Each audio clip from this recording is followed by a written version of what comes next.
Ya baik, Assalamualaikum warahmatullahi wabarakatuh. Pada perkuliahan hari ini kita akan membahas tentang metabolit mikroorganisme dan peran mikroorganisme dalam bidang farmasi atau kesehatan ya. Nah, ini merupakan kuliah yang terakhir dari saya ya. Dan sekaligus saya akan menjelaskan tentang tugas yang harus dibuat dan akan dikumpulkan pada saat UAS. Nah, metabolisme, apa itu metabolisme dan apa itu metabolit, mengapa mikrob melakukan metabolisme, bagaimana mikrob melakukan metabolisme, dan apa saja metabolit yang dihasilkan dan bagaimana cara mendapatkannya. Ya, jadi kita sudah ketahui bersama bahwa metabolisme itu merupakan suatu proses pemecahan dan juga pembentukan ya dari senyawa-senyawa kompleks menjadi senyawa sederhana, yaitu kalau katabolisme, sedangkan anabolisme ini merupakan proses pembentukan dari beberapa molekul ya ataupun senyawa dan akan disusun menjadi senyawa-senyawa yang terbentuk dalam susunan polimer ya. Jadi kalau katabolisme ini merupakan pemecahan ya dari polimer menjadi monomer, sedangkan anabolisme ini pembentukan ya dari monomer-monomer menjadi polimer. Nah, kedua sistem ini itu akan menjadi satu kesatuan proses yang disebut dengan metabolisme yang dihasilkan oleh semua makhluk hidup ya, baik itu mikroorganisme, eukariot ataupun prokariot ya, termasuk virus jika virus itu sudah menginfeksi inang.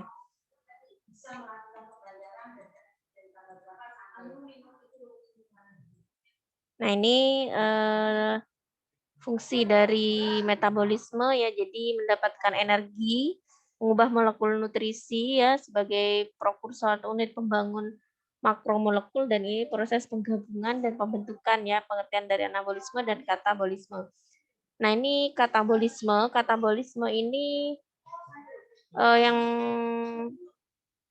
terjadi pada semua jenis mikroorganisme ya, pada prokariot ataupun eukariot, merupakan proses pemecahan ya dari protein, karbohidrat, dan lemak. Itu semuanya akan dipecah menjadi senyawa-senyawa penyusunnya ya. Dan dalam proses katabolisme ini juga akan terbentuk yang namanya senyawa intermediat atau produk antara ya. Jadi di Afisman kita sudah belajar bersama bahwa untuk protein, karbohidrat, dan lemak semuanya ini saling berhubungan ya. Jadi walaupun kita mengkonsumsi karbohidrat berlebih, lama-kelamaan karbohidrat itu juga akan disusun menjadi senyawa yang akan digunakan dalam penyusunan lemak ya. Kemudian, nah ini ya contohnya ya, jadi karbohidrat terbentuk melalui proses katabolisme menjadi piruvat, dan piruvat ini akan menjadi asetil-CoA. Asetil-CoA akan membentuk asam sitrat ya, melalui proses transport elektron akan menjadi senyawa-senyawa penyusunnya ya.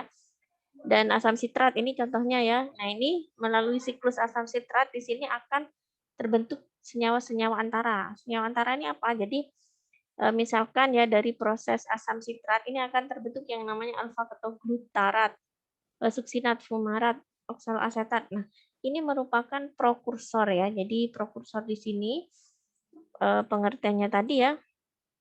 Nah, ini mengubah molekul nutrisi menjadi prokursor ya. Prokursor ini salah satunya ini. Nah, ini kan juga prokursor ya, suksinat, alfa-ketoglutarat ini merupakan prokursor dalam pembentukan atau penyusunan asam amino. Jadi glutamat, glutamin, histidin, prolin, arginin, kemudian alanin, glisin, serin, ini semuanya adalah asam amino ya yang terdapat pada tubuh yang secara alami memang disintesis ya dari karbohidrat, protein, dan juga lemak ya. Jadi karbohidrat pun bisa melalui prosesnya ya bisa menjadi prokursor dalam pembentukan asam amino ya.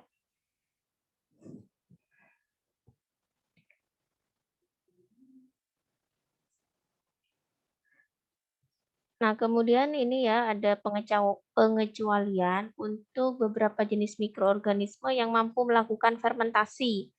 Jadi dalam proses respirasinya kalau kita ya manusia dan juga beberapa jenis mikroorganisme seperti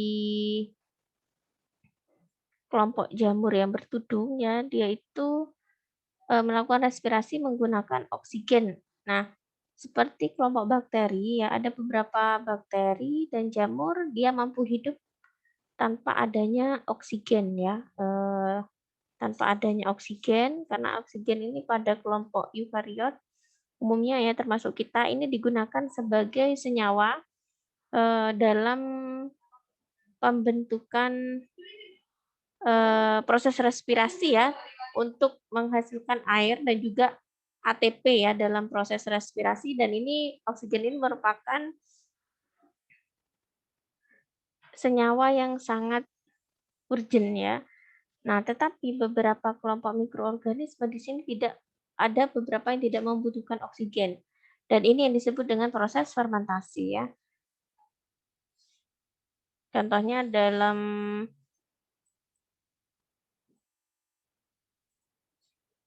nah ini. Nah, ini contohnya fermentasi yang dilakukan oleh ini beberapa kelompok bakteri dan jamur ya seperti Streptococcus, Lactobacillus bacillus ya. Ini dalam proses respirasinya dia menggunakan cara fermentasi dan hasil fermentasinya menghasilkan asam laktat. Ya, jadi proses metabolisme ini memang melibatkan enzim-enzim ya. Enzim dan cara kerjanya ini memang sangat spesifik ya. Nah, jadi kalau bakteri asam laktat tadi ya, piruvatnya ini nanti difermentasi sehingga nantinya akan membentuk produk-produk hasil fermentasi ya. Nah, tetapi kalau manusia tidak dapat membentuk yang namanya produk akhir fermentasi ya. Nah, jadi ini asam laktat ini adalah produk akhir dari fermentasi mikroba.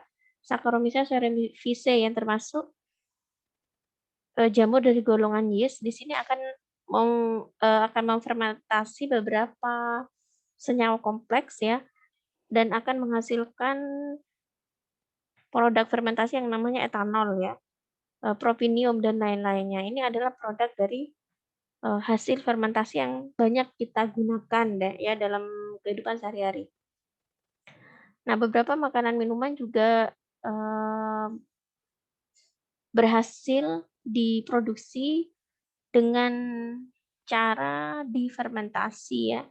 Nah, yang paling umumnya adalah tempe, tape ya, di sini juga ada terasi, asinan ya, dan juga ini kelompok susu ya atau skim ya, ini yang disebut dengan dadi, merupakan makanan fermentasi khas daerah Sumatera ya. Jadi kalau misalkan tempe ini merupakan makanan yang sering kita konsumsi setiap hari, merupakan hasil fermentasi dari jamur Rhizopus ya, walaupun dalam prosesnya di sini banyak sekali mikrob yang ikut berperan termasuk bakteri.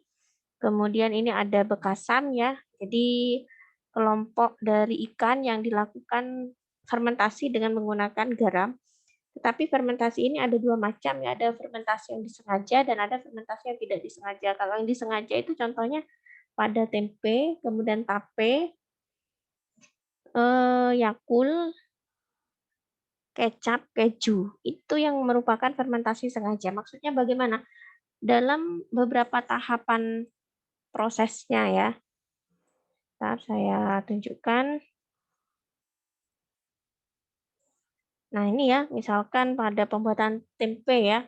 Nah, pada bagian-bagian tahapan prosesnya ada jamur ya, dalam hal ini adalah ragi yang sengaja ditambahkan. Yakult ya, ada tambahan yang disebut dengan Lactobacillus casei. Jadi ada tambahan yang memang mikrob itu sengaja ditambahkan oleh kita ya. Kemudian ini juga proses pembuatan tape ketan ya. Jadi ada ragi yang ditambahkan yang itu mengandung Saccharomyces. Kemudian dalam proses pembentukan etanol ini juga ada proses fermentasi ya. Di sini ada Saccharomyces cerevisiae yang ditambahkan. Nah, pada contoh fermentasi yang tidak sengaja ya. Nah, di sini ada contohnya ya pada proses pembuatan terasi. Di sini memang di sini ada tahapan yang namanya fermentasi ya, tetapi fermentasinya itu tidak ada tambahan mikrob yang dilakukan langsung oleh, seseorang ya. Jadi fermentasinya itu spontan ya, hanya dilakukan dalam skala besar, tetapi tidak ada ibaratnya tidak ada ragi yang ditambahkan. Nah, kemudian kenapa ini disebut dengan fermentasi? Karena proses yang dilakukan dalam pembuatan terasi itu tidak dilakukan secara steril, ya, tetapi di sini banyak sekali mikrob yang ikut berperan selama proses fermentasi ya, antara 1 sampai 4 minggu ini. Tetapi setelah dilakukan beberapa identifikasi, ini ada, contohnya ya, ada kelompok Bacillus dan juga beberapa mikrob yang ikut berperan ya selama proses fermentasi.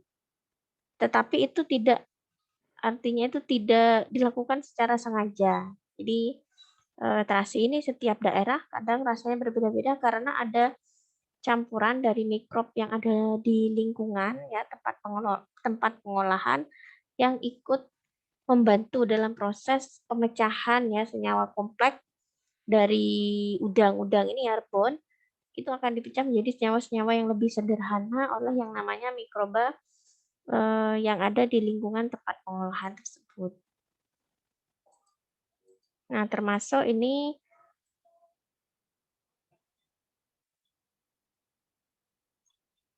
termasuk ini ya, ini dadih namanya ya. Jadi ini adalah, kelompok susu ya, umumnya itu yang digunakan adalah susu kerbau ya. Nah, ini di daerah Sumatera, di sini ada yang menggunakan susu sapi, susu kerbau, susu kambing ya. Nah, ini dimasukkan, jadi susu ini awalnya disterilkan pada suhu 70 derajat, kemudian langsung dimasukkan ke dalam wadah-wadah yang mana wadah ini, menggunakan bambu ya, bambu, tetapi bambunya tidak usah disteril. Jadi bambu dipotong-potong ya, tetapi bambunya itu belum pernah digunakan sama sekali. Jadi dipotong-potong bambu yang masih segar ya, kemudian digunakan sebagai wadah untuk menampung, susunya, kemudian dibungkus dengan menggunakan daun pisang ya, dibungkus dengan menggunakan, daun pisang kemudian diikat, didiamkan 2 hari. Nah, setelah 1 sampai 2 hari akan terbentuk gumpalan ya. Nah, ini disebut dengan dadih. Nah, proses ini juga disebut dengan fermentasi ya, karena apa? Kita memanfaatkan mikrob endofit yang berada di dalam bambu ya, yang berada di dalam, bambu ini. Karena setiap, eee, sel ya, organ ya, baik, manusia ataupun tumbuhan di sini juga mengandung yang namanya mikroba endofit. Mikroba endofit itulah yang, disebut dengan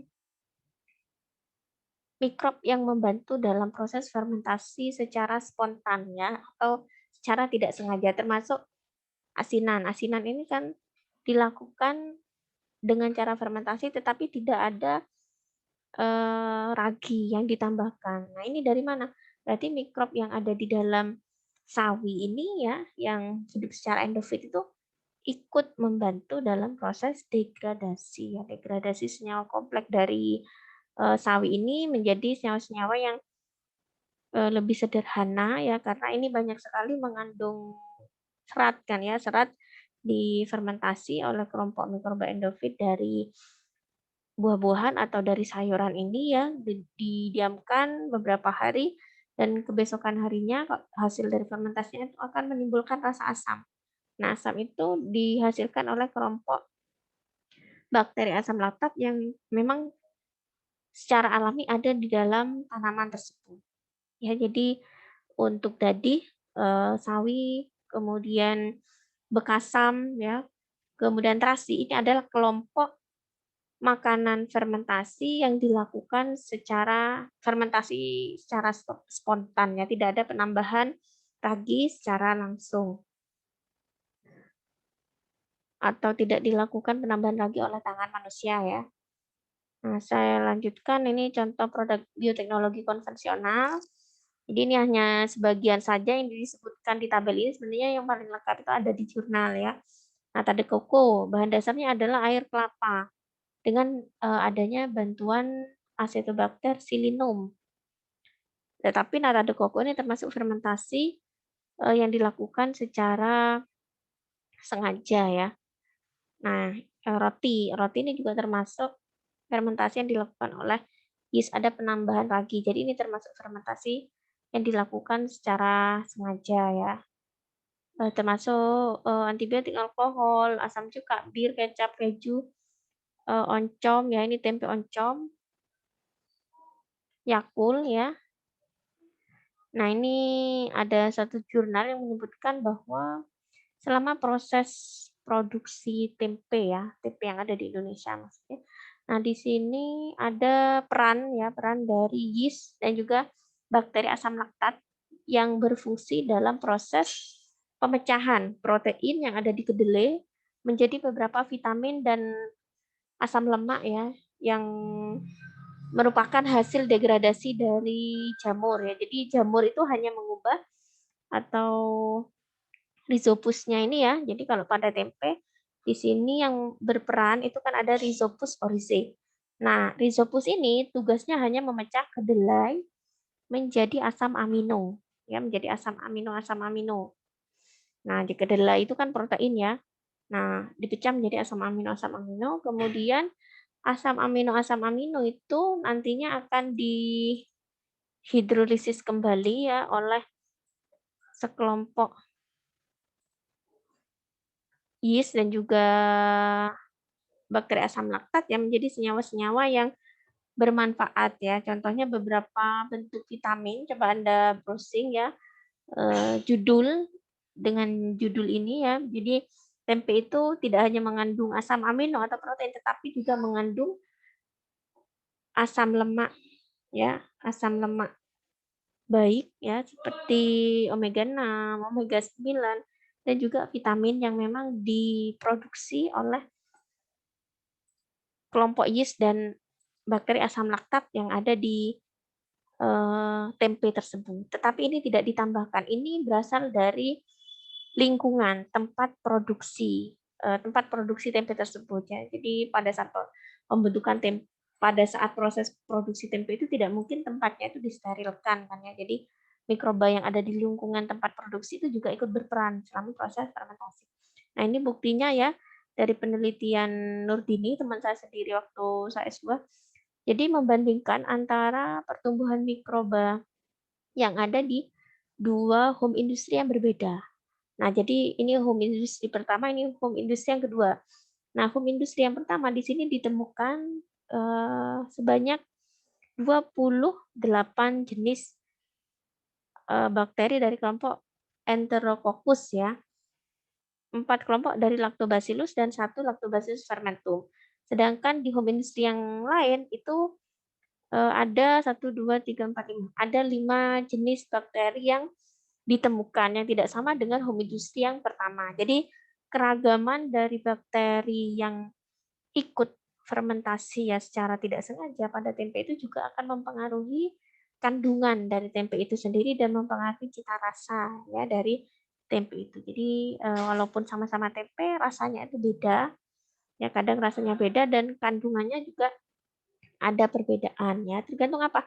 Satu, tergantung dari kondisi lingkungannya ya, tergantung yang membuat juga dan juga, kedelainya, itu juga mempengaruhi ya. Jadi nggak mungkin orang yang membuat tempe itu dilakukan secara steril ya, karena mikrob yang ada di lingkungannya itu juga ikut berperan dalam proses, selama proses fermentasi ya. Nah ini kan tidak ditambahkan, ini dari mana berarti? Ada di lingkungan ya. Jadi coba Anda baca sendiri jurnalnya. Nah, ini yang penelitian tentang tempe ini sudah sampai ke Jepang ya teman saya itu ya. Nah ini bahkan ada bakteri-bakteri yang berperan dalam proses pembuatan tempe itu sampai dia itu berpengaruh dalam menghambat pertumbuhan bakteri patogen ya, termasuk ada kelompok Klebsiella yang malah berfungsi sebagai agen mikrob ya. Nah, sekarang saya akan menjelaskan materi selanjutnya yaitu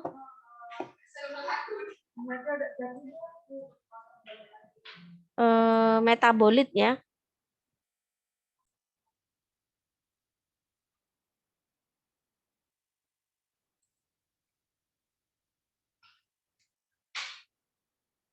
Nah ini ya, jadi metabolit yang dihasilkan oleh mikrob itu ada dua macam, ada metabolit primer dan sekunder.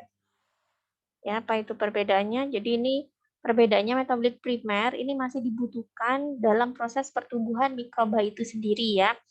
Tidak spesifik pada makhluk hidup. Jadi semua mikroba itu pasti menghasilkan metabolit primer ya dan disimpan secara intraseluler. Tetapi kalau metabolit sekunder ini dibuat dan disimpan secara ekstraseluler. Jadi ibaratnya itu spesifik terhadap jenis-jenis tertentu dan tidak dibutuhkan secara esensial ya. Contohnya apa? Contohnya adalah penghambat atau inhibitor enzim ya, pendorong pertumbuhan atau antibiotik-antibiotik itu sebenarnya membutuhkan kan kita. Nah, secara biologis mikrob yang berfungsi sebagai penghasil antibiotik, antibiotiknya itu tidak berfungsi untuk dirinya sendiri. Jadi dikeluarkan, diekskresikan ya melalui luar sel dan dihasilkan atau dipanen untuk kepentingan kita. Jadi dibuat dan disimpan secara ekstraseluler. Jadi ekstra itu artinya produk sekunder itu dikeluarkan ke luar sel tubuh bakteri atau jamur ya. Contohnya steroid, vitamin, pigmen ya, ada beberapa bakteri yang memang fungsinya sebagai penghasil warna ya. Jadi kalau misalkan seperti karbohidrat, DNA, kemudian protein itu kan masih dibutuhkan untuk pertumbuhan dan perkembangan sel. Ya, jadi itu masih disebut dengan metabolit primer. Jadi ciri-ciri dari metabolit primer itu dihasilkan dalam fase log ya, sedangkan metabolit sekunder itu dihasilkan pada fase stasioner. Yang mana pada fase stasioner itu ya pertumbuhan mikrob itu sudah tidak berlangsung lagi ya. Jadi tumbuh tetapi tidak membelah ya. Dan di sini produk dari metabolit sekunder itu sudah berhasil diproduksi secara maksimal. Nah, ini contohnya produksi penisilin oleh jamur penicillium ya. Jadi ini yang berwarna biru ini adalah kurva pertumbuhan ya, kurva pertumbuhan mikrobnya. Dan yang berwarna oranye ini adalah kurva dari pertumbuhan produk metaboliknya. Jadi pertumbuhan dari fungi ini berlangsung dari 0 sampai sekitar 90 jam ya. Nah, pada jam ke-60 ya, dan ini maksimalnya sekitar jam ke-80 lah ya. Nah, produksi antibiotik penisilin itu sudah mencapai fase yang maksimal ya. Dihasilkan pada fase apa? Dihasilkan pada fase stasioner. Nah, ini kenapa ini stasioner ya? Karena sudah statis. Nah, kalau ini adalah fase log ya, fase pertumbuhan. Jadi penisilin ini dihasilkan sekitar kalau pada penicillium ya itu dihasilkan setelah inkubasi 90 jam. Nah, itu berapa hari Anda hitung sendiri pada fase stasionernya fungi. Nah, ini semua ya, semua jenis metabolit primer ataupun sekunder itu dihasilkan pada fase yang sudah dijelaskan ya. Kalau metabolit sekunder pasti dihasilkan pada fase kalau metabolit sekunder ya pasti dihasilkan pada fase stasioner ya. Kenapa metabolit primer itu dihasilkan pada fase log? Karena fase log ini kan masih fase pertumbuhan, sel-sel masih membelah ya. Sampai apa? Sampai log yang terakhir ya. Jadi kalau selnya itu sudah tidak membelah, dia sudah tidak tumbuh gitu kan. Nah, kalau sudah tidak tumbuh, dia akan menghasilkan senyawa-senyawa sekunder yang tidak digunakan lagi untuk pertumbuhannya.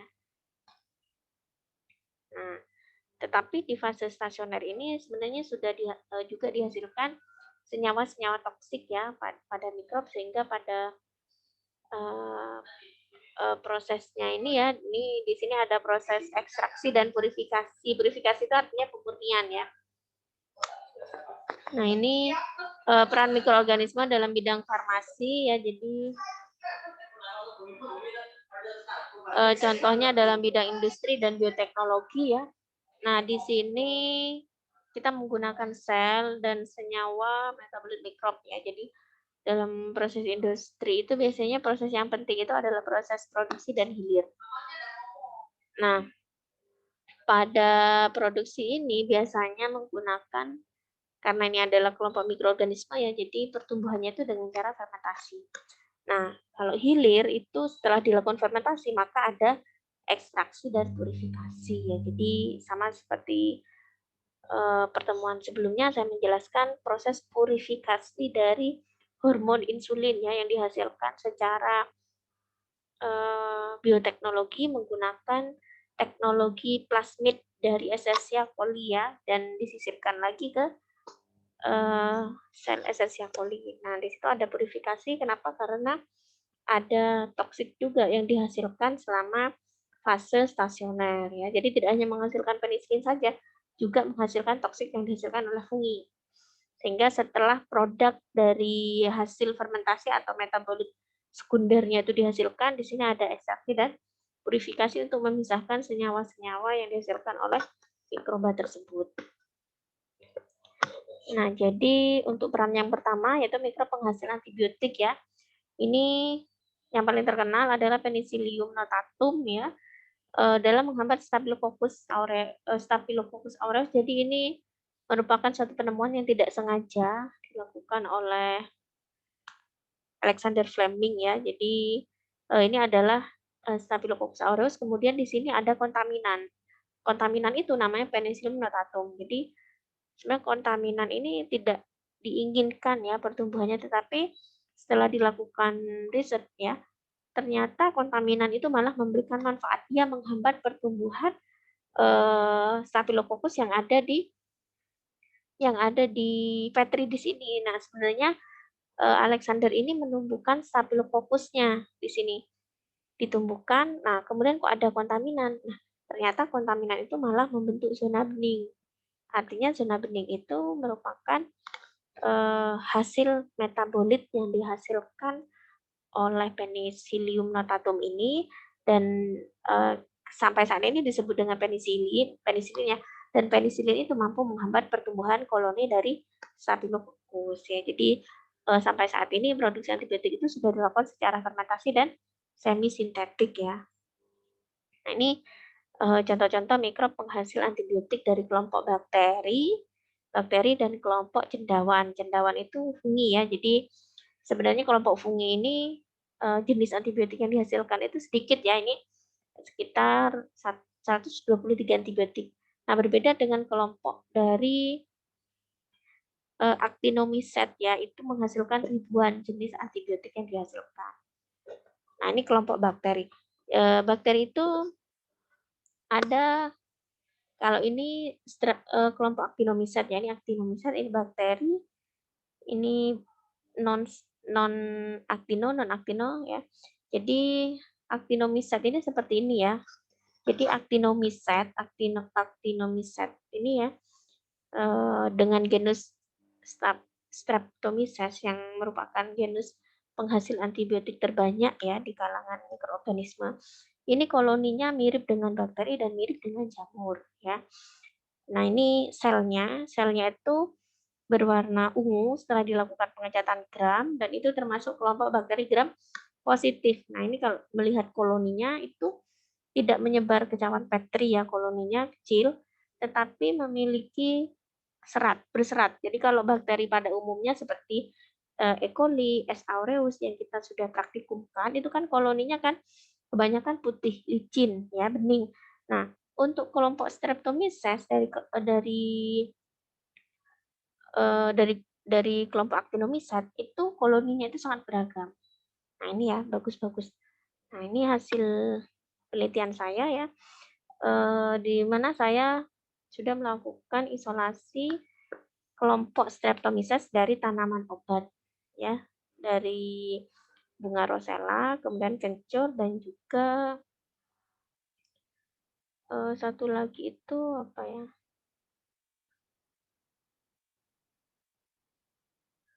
Yang sudah saya jelaskan waktu isolasi itu isolasi mikrob.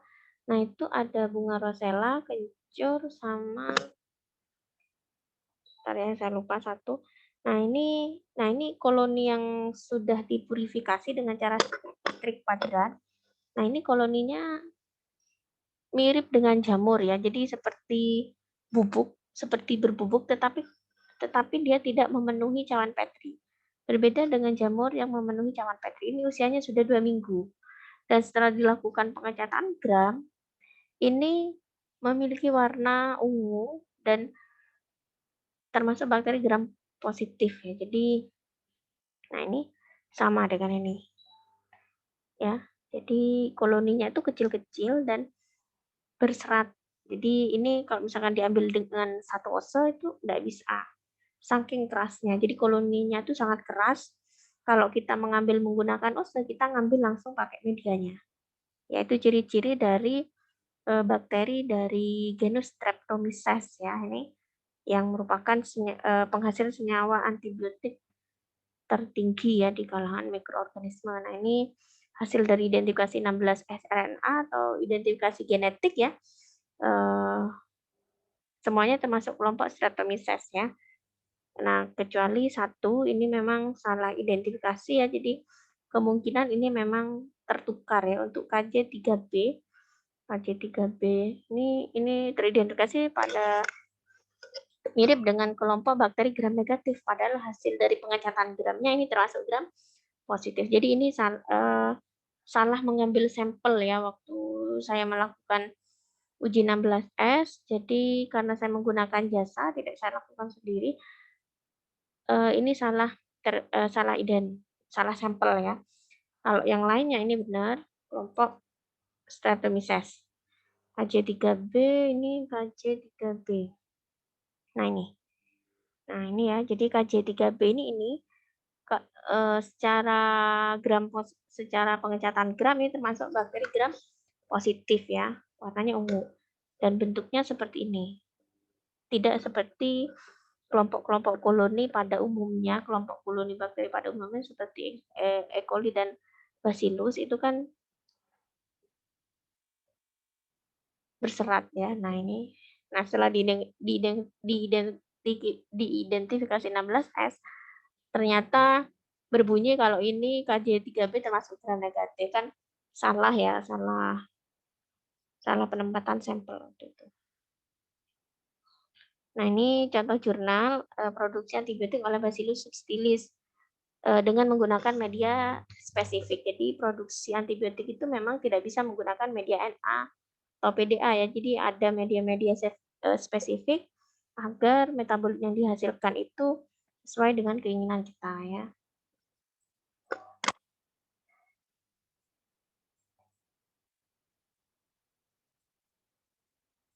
Ini juga seorang peneliti melakukan screening atau pencarian isolat bakteri penghasil antibiotik inhibitor beta laktamase dari limbah pabrik tahu. Jadi pada penelitian ini didapatkan suatu bakteri yang menghasilkan enzim atau yang mampu menghambat, artinya ini antibiotik inhibitor alfa beta laktamase. Jadi enzim beta laktamase ini merupakan enzim yang digunakan untuk mendegradasi kelompok penisilin ya. Jadi dengan adanya bakteri yang menghasilkan antibiotik inhibitor, maka bakteri-bakteri yang sudah resisten itu bisa dihambat pertumbuhannya. Kenapa bisa dihambat? Karena bakteri yang resisten itu sudah memiliki gen yang menyandikan pembentukan protein beta laktamase. Nah, protein beta laktamase yang dihasilkan oleh bakteri yang resisten tersebut itu akan dihambat dengan adanya inhibitor yang dihasilkan oleh bakteri antibiotik penghasil inhibitor. Nah, seperti itu maksudnya ya. Dan itu diisolasinya dari limbah pabrik tahu. Kenapa? Karena pabrik tahu ini memang masih banyak kandungan protein yang terdapat pada limbahnya sehingga memungkinkan di limbah tersebut banyak sekali bakteri-bakteri yang mampu mendegradasi kelompok protein ya, salah satunya adalah enzim. Nah, ini berhasilnya dari isolat terpilih didapatkan 2 bakteri kandidat yang memiliki potensi untuk menghasilkan inhibitor beta laktamase ya. Itu aplikasi mikrob dalam bidang farmasi dalam menghasilkan antibiotik inhibitor beta laktamase. Nah, ini klasifikasinya. Aplikasi antibiotik ini sangat luas ya, tidak hanya digunakan sebagai obat pada manusia, jadi sebagai senyawa sitotoksik ya, contohnya mitramisin, berfungsi sebagai anti tumor, sebagai penyakit tanaman, untuk mengatasi penyakit tanaman pada tanaman pertanian, pengawet makanan ya, jadi makanan-makanan siap saji itu ternyata juga mengandung antibiotik ya, yang berfungsi sebagai pengawet ya. Ini ada tilosinisin, piramisin ya, yang masing-masing memiliki spektrum sempit ya. Jadi kalau misalkan memang efektif untuk spora Bacillus, berarti ini memang mampu membunuh spora dari Bacillus ya, karena spora ini memang susah sekali untuk dimusnahkan ya, perlu 2 kali sterilisasi. Nah, dengan adanya tilosin, di sini pengawet tersebut memiliki efektivitas mampu merusak spora pada Bacillus ya, dan berfungsi sebagai pengembang dari peternakan.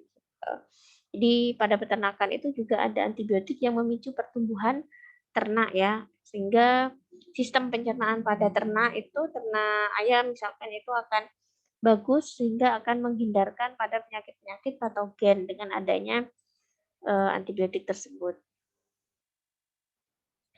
Nah, kemudian di sini aplikasi dalam bidang kesehatan selanjutnya yaitu mikrob dalam menghasilkan vitamin ya. Jadi, vitamin itu memang fungsinya sangat banyak ya, walaupun jumlah yang dibutuhkan itu sedikit ya. Jadi prokursor untuk pembentukan enzim. Jadi ada enzim-enzim tertentu yang membutuhkan vitamin. Jadi tidak mungkin enzim itu terbentuk jika tidak adanya vitamin. Nah, contohnya itu adalah kelompok koenzim.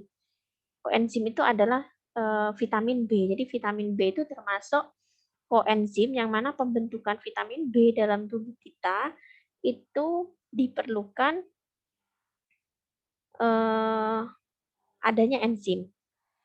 Itu ya. Jadi prokursor dalam pembentukan enzim. Contohnya vitamin B ya. Jadi dengan adanya vitamin B, maka enzim-enzim yang dibutuhkan dalam proses metabolisme tubuh kita itu akan terbentuk. Termasuk amilase ya, amilase yang ada di air liur kita itu termasuk koenzim ya, termasuk koenzim yang mana pembentukan amilase itu juga membutuhkan yang namanya vitamin B. Kemudian vitamin juga berfungsi dalam pembentukan hormon, contohnya vitamin D. Ya, kemudian vitamin E itu berfungsi sebagai antioksidan dan vitamin A berfungsi dalam mediator sinyal dan juga regulator ya dalam proses pertumbuhan dan diferensiasi sel.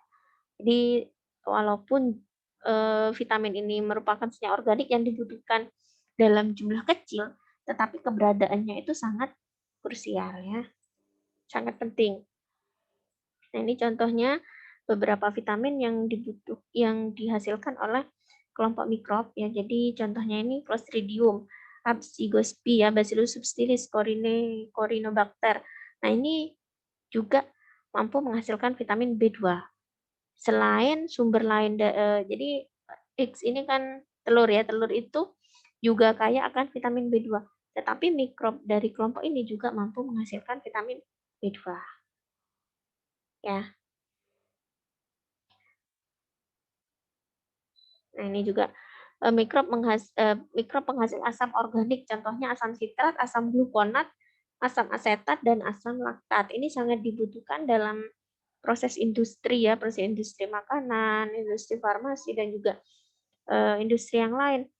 Yang mana asam-asam organik ini termasuk metabolit primer ya. Kalau vitamin ini metabolit sekunder, kemudian antibiotik termasuk metabolit sekunder ya, karena kalau sekunder itu tidak tidak termasuk dalam proses metabolisme yang umumnya. Nah, Kalau pada metabolit primer itu umumnya dibentuk selama proses katabolisme dan anabolisme ya. Contohnya ini.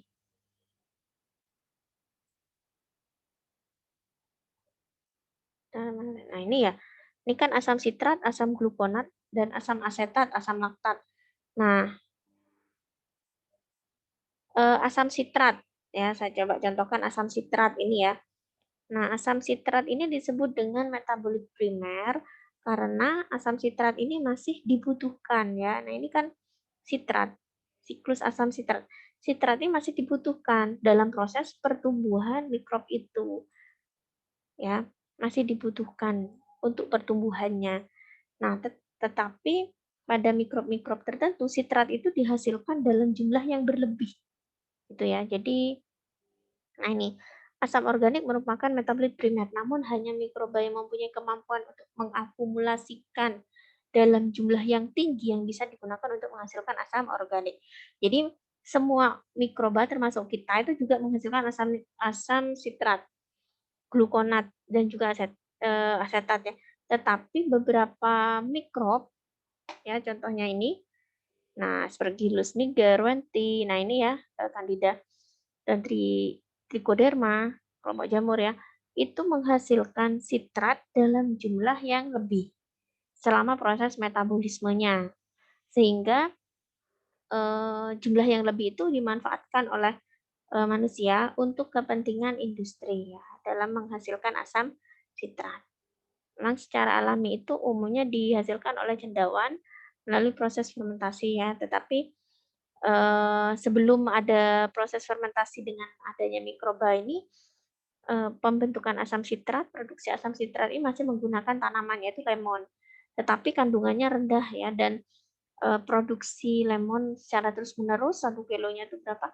Kalau digunakan hanya untuk produksi asam sitrat itu membutuhkan biaya yang sangat tinggi ya sehingga di sini sampai saat ini ya itu produksi asam sitrat sudah menggunakan eh, jasa dari mikrob, terutama mikrob-mikrob yang sudah saya tuliskan di sini ya. Jadi setiap tahunnya ini sudah mengalami perkembangan yang cukup pesat ya sehingga proses ini masih menggunakan cara fermentasi untuk produksi asam sitrat. Nah, ini contohnya yang industri makanan, kimia, farmasi ya. Nah, ini sangat membutuhkan asam sitrat ya. Jadi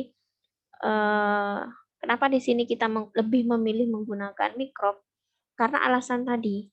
Jadi mikrob itu pertumbuhannya sangat cepat, produksi sehingga untuk memproduksi senyawa metabolit yang kita inginkan itu akan menghasilkan dalam waktu yang lebih cepat. Nah, ini ya. Jadi misalkan ini fungi ya, karena tadi Aspergillus.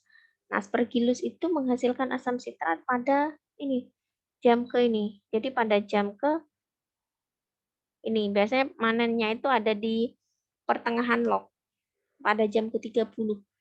Jadi selama 30 jam asam sitrat sudah bisa dipanen dalam jumlah yang kita inginkan. Ya, beda dengan eh, penggunaan asam sitrat menggunakan lemon. Jadi masih membutuhkan berkilo-kilo lemon ya, berton-ton lemon untuk mendapatkan sekian ton asam sitrat ya. Jadi dengan menggunakan mikroba itu lebih memudahkan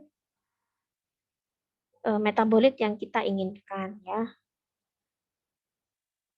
Kan tidak mungkin sekian ton isolat yang dibutuhkan ya untuk produksi asam sitrat kan tidak sekian ose kultur ya atau 1:10 ya. Jadi 1% kultur itu dimasukkan ke dalam kontainer ya atau fermentor ya. Jadi misalkan fermenter apa namanya? Wadah fermentornya itu isi 1 liter.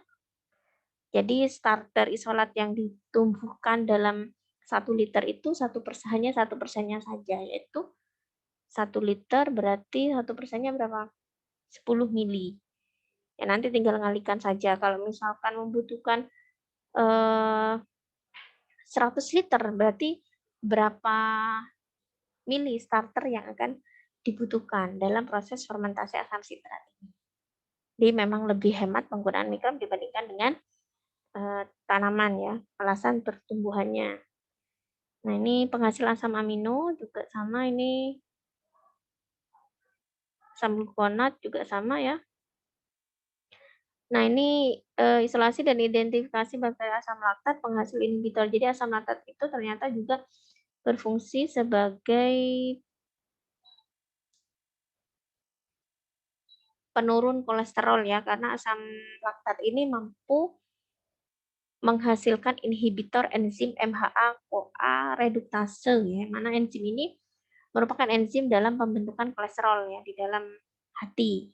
Jadi dengan adanya inhibitor yang dihasilkan oleh asam laktat, maka kadar kolesterol dalam darah ini dapat distabilkan ya dengan sehingga mengkonsumsi makanan dan juga minuman fermentasi itu memang sangat baik untuk kesehatan ya. Nah ini mikroorganisme penghasil asam amino, jadi awal muasal MSG ditemukan itu karena juga ada atau berkat adanya bakteri yang disebut dengan Corynebacterium glutamicum ya, yang ada di Jepang. Nah, jadi ini dengan bantuan Corynebacterium ini akan menghasilkan sekian ton asam glutamat. Dan ini sangat berperan dalam proses pembentukan MSG. MSG itu kan kepanjangannya monosodium glutamat. Jadi glutamat itu merupakan jenis asam amino ya yang dihasilkan oleh Corynebacterium glutamicum. Dia menyebabkan sedap. Rasa sedap itu sebenarnya adalah asam glutamatnya, bukan monosodiumnya. Bahkan monosodiumnya itu yang menyebabkan ketidakstabilan tekanan darah ya. Jadi monosodium itu sebenarnya tidak dibutuhkan untuk intrasel ya. Jadi sel kita itu membutuhkan ion-ion dalam bentuk kalium, natrium ya. Natrium, sodium itu sebenarnya sama.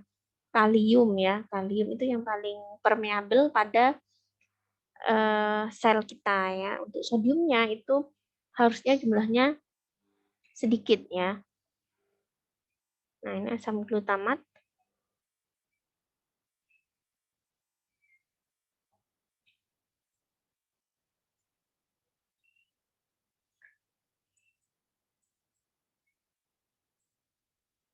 Nah, ini juga ada edukasi ya terkait dengan pengabdian masyarakat. Di sini saya melakukan apa namanya, pengabdian tentang penggunaan jamur tiram ya, karena jamur tiram ini kandungan glutamatnya cukup tinggi sehingga sangat cocok untuk pembuatan penyedap rasa ya, karena lebih sehat ya. Jadi, jamur tiram ini dikeringkan ya, kemudian di-blender sehingga ini akan terbentuk yang namanya tepung ya, tepung jamur tiram.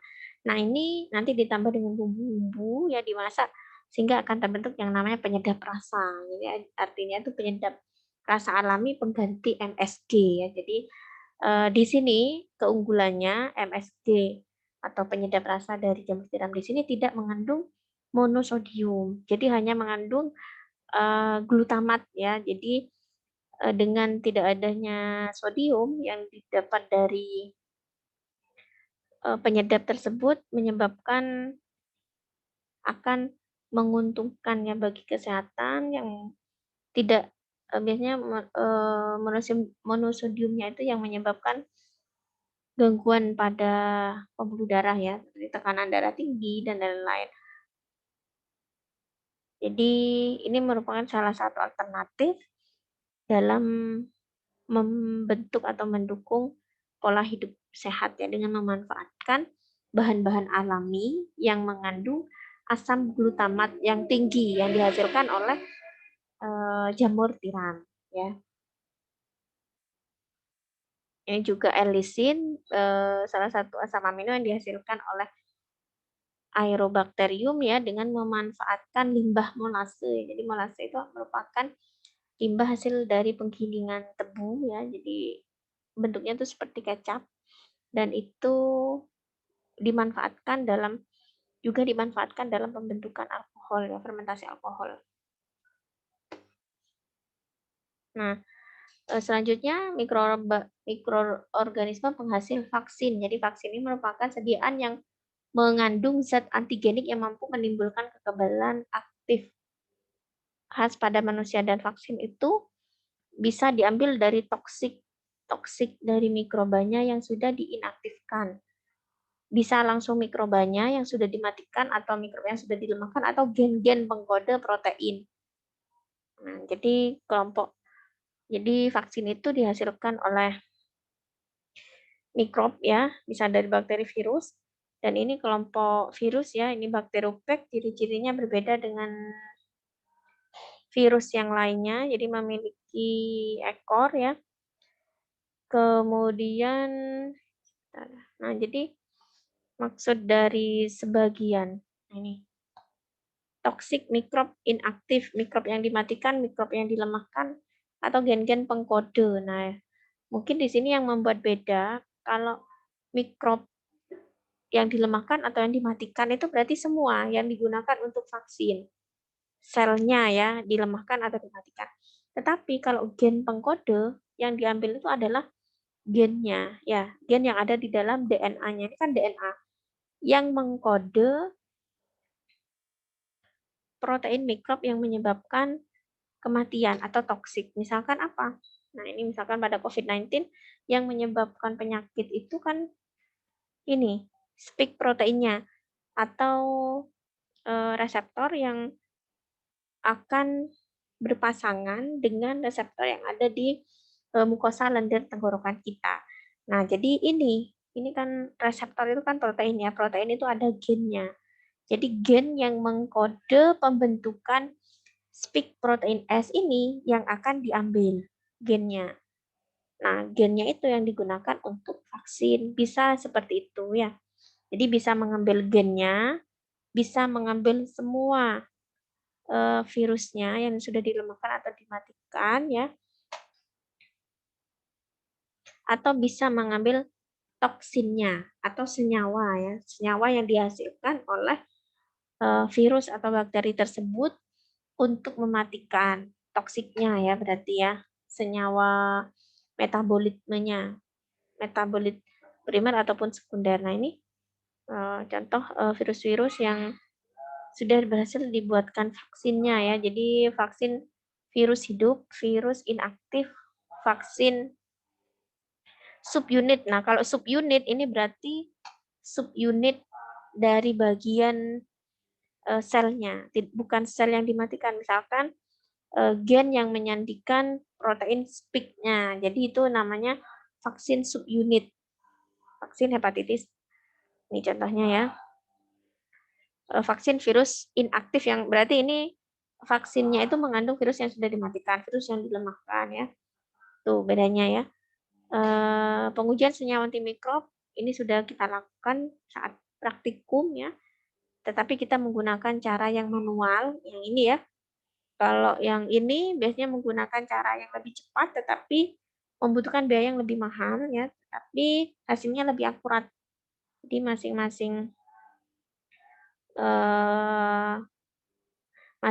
dari kertas ini sebenarnya sudah ada standar antibiotiknya yang mengandung konsentrasi yang berbeda-beda. Jadi pada konsentrasi tertentu dia akan menghasilkan zona bening yang paling tinggi atau maksimum. Nah, setelah mencapai penghambatan yang maksimum, maka dia akan turun lagi ya. Jadi yang kita gunakan itu adalah penghambatan yang maksimum pada konsentrasi berapa. Nah, ini termasuk topik lain ya, pengujian senyawa antimikrob dengan cara difusi.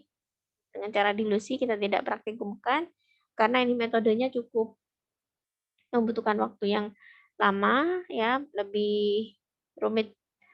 Uji aktivitas antifungi juga sudah sebagian saya jelaskan di praktikum ya. Ini juga termasuk cara difusi. Tetapi kalau uji aktivitas antivirus ini tidak bisa kita praktikumkan ya karena terkait dengan fasilitas dan juga standar pendidikan ya yang tidak sampai ke antivirus. Jadi kita harus membutuhkan media sel atau jaringan. Jadi beda dengan bakteri dan fungi, media Na dan PDA ini kan media mati, tidak mengandung sel medianya. Karena ini hanya berupa bahan organik saja. Nah, kalau virus, menguji antivirus, virusnya harus ditumbuhkan pada sel atau jaringan yang hidup. Biasanya kita menggunakan telur ya, telur ayam. Ini mekanisme antifungi ya. Ada beberapa perbedaan dengan mekanisme antibiotik yang sudah saya jelaskan minggu sebelumnya. Jadi di sini ada antifungi yang mampu menghambat sintesis membran, ada yang mampu menghambat sintesis ergosterol, ya, mekanisme mekanisme antivirus ya, jadi menghambat uncoating, pembentukan coating di luar dan menghambat sintesis DNA RNA. Ini prosedur screening atau pencarian metabolit. Jadi, misalkan tadi ya saya sudah menjelaskan di jurnal contoh isolasi bakteri penghasil antibiotik inhibitor, enzim beta laktamase. Berarti sebelum melakukan, pengujian ya, apakah bakteri itu mampu menghasilkan inhibitor enzim beta laktamase, kita pertama kali yang kita lakukan adalah melakukan isolasi, ya dari habitat aslinya, habitat yang memang mendukung di mana mikrob tersebut tumbuh dan menghasilkan metabolit yang kita inginkan ya. Kemudian menguji aktivitasnya pada medium yang spesifik dan uji produksi senyawa antimikrob. Nah, jadi untuk tugas, nah ini tugasnya ini tolong dikerjakan dengan maksimal ya karena nilai dari tugas ini 50% dari UAS ya. Jadi UASnya tuh 50%, tugasnya ini juga 50% ya. Jadi sangat disayangkan misalkan tugasnya ini tidak dikerjakan secara maksimal. Nah, jadi setiap mahasiswa membuat dokumentasi video tentang peranan mikrob dalam bidang kesehatan. Jadi Anda silakan mendatangi tempat wirausaha ya, orang yang sedang melakukan wirausaha terkait makanan atau minuman fermentasi yang ada di kota asal Anda. Jadi misalkan ada mahasiswa yang rumahnya di daerah Bondowoso, situ Bondo, karena di situ kaya akan tape, silakan Anda mendatangi penjual dan sekaligus orang yang memproduksi tape di situ. Bisa tape ketan ataupun tape singkong ya. Kemudian bisa tempe, asinan, terasi, alkohol yang sudah saya jelaskan tadi, atau misalkan ada yang memiliki ide yang lain ya selain ini, nanti bisa dikonsultasikan secara privat ya. Nah ini atau langsung dikonsultasikan di grup juga bisa ya.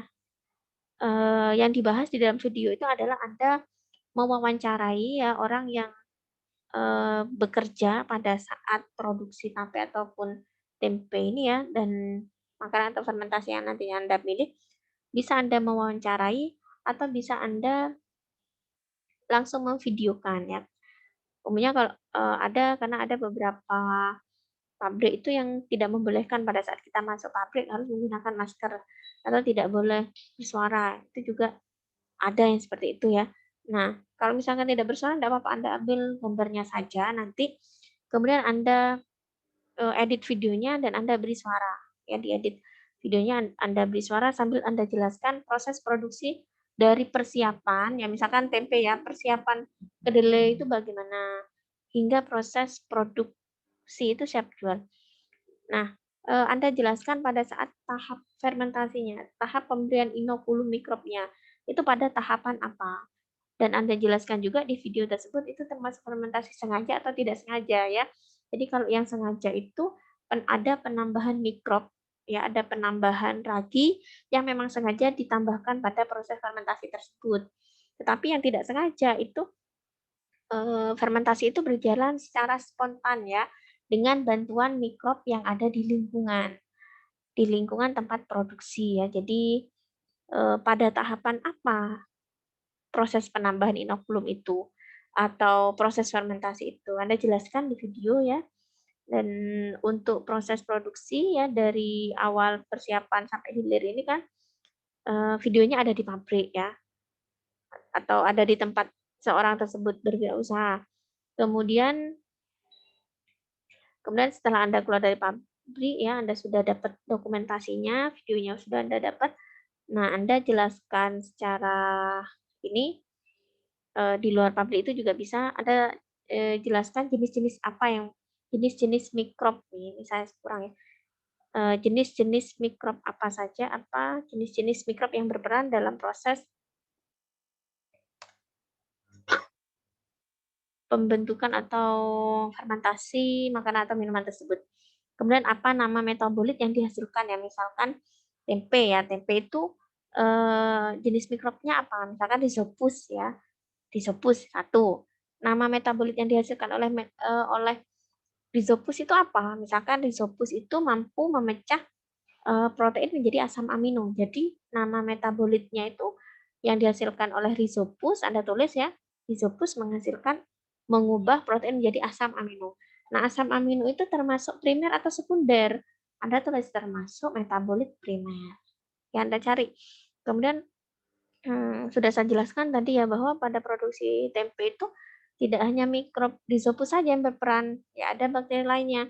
Nah, Anda cari. Kalau Anda tanya ke orang yang membuat tempe, tidak mungkin tahu. Anda studi jurnal ya untuk mencari jawaban nomor 3, 4, dan 3, 4, 5 ini Anda perlu studi jurnal ya. Jadi untuk wawancara dan pengambilan dokumentasi itu hanya bisa menjawab pertanyaan nomor 1 dan 2. Tapi untuk 3, 4, 5 ini Anda perlu browsing jurnal ataupun referensi ya. Apa manfaat mikrob atau metabolit tersebut dalam kesehatan. Anda cari ya. Misalkan tadi dijelaskan asam laktat. Asam laktat yang terdapat pada tempe itu berfungsi untuk menghasilkan asam laktat. Apa fungsinya asam laktat untuk kesehatan? Nah, kemudian ternyata asam laktat itu juga bakteri asam laktat ya yang berada pada tempe juga mampu menghasilkan senyawa-senyawa asam lemak ya seperti omega 6. Apa fungsi dari omega 6? Nah, Anda jelaskan semuanya secara detail ya. Itu saja yang bisa saya jelaskan pada kuliah yang terakhir ini. Nanti jika ada pertanyaan langsung Anda